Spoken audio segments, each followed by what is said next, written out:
Electrical safety devices are extremely important. It's our intention to show you what several of these look like, and in fact we've seen a couple of them. This is the third one that's very important, and there are two primary varieties of these. There's the circuit breaker main disconnect switch, which is what we're looking at. This one is rated for 200 amps. That means that this device, this safety device, it's also called an overcurrent protection device, will guarantee 200 amps essentially to this building.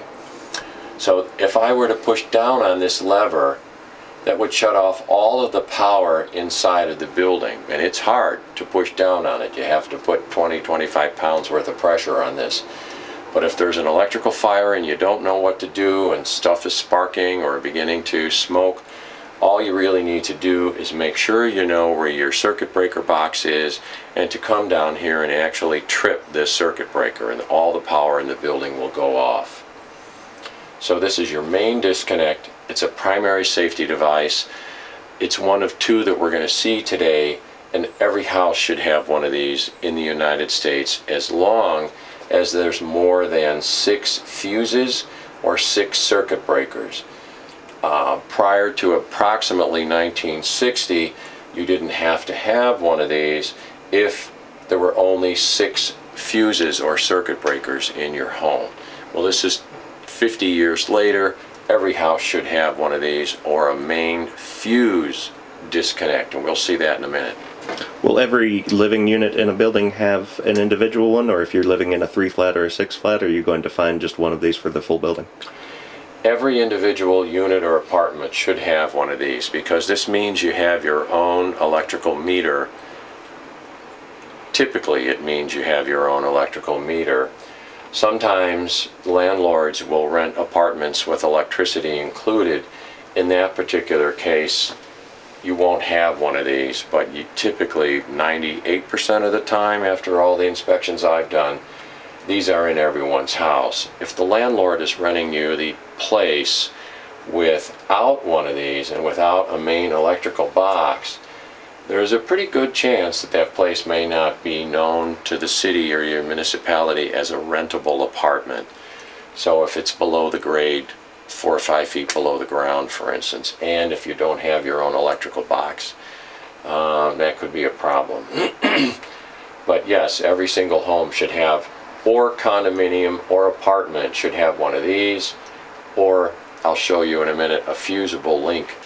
Okay, so we've just seen an example of what a main overcurrent protection device looks like. And that particular device was a circuit breaker. Here's an example of what a main overcurrent protection device looks like. That's a fuse. This is a fused disconnect, and it's different than the circuit breaker in that if you want to turn off all of your power, you have to grab the handle and pull it hard, 20 pounds, 25 pounds, and if you do that, then all the power will go off in the building. So these are the two most common varieties. You need to know what they look like if you're purchasing a home, or make sure and check for one of these if you're a tenant or if you're a condominium owner. Make sure that you have one of these with your own electrical meter, and these are the electrical meters. So each condominium or each building should also have this electrical meter.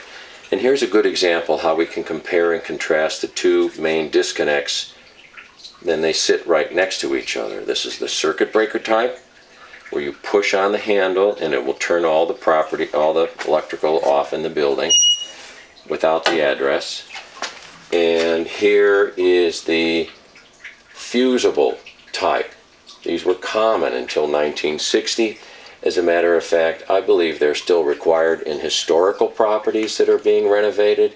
Fuses are actually a little bit better in their operation and safety than circuit breakers. Circuit breakers require that they be turned on and off twice a year to keep the mechanical components in good shape, whereas fuses, they don't require any maintenance at all. They'll function just fine.